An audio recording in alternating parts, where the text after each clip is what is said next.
mukhang nadala si Senador Ping Lacson sa pressure ng kapwa niya senador nang sabihin niyang halos lahat ng senador ay merong insertion.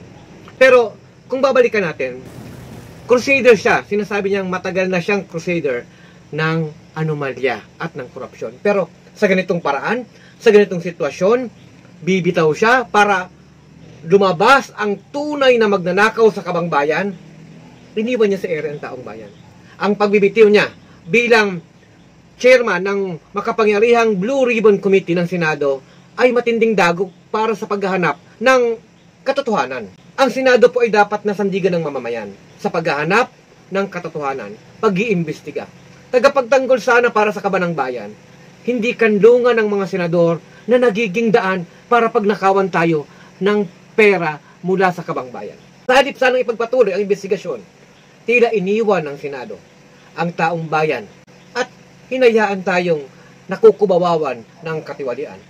Taong bayan, huwag tayong manahimik. Ang katotohanan ay dapat na lumabas at dapat na manaig. Dapat sa panahon ngayon, lalo tayong maging mapagbantay.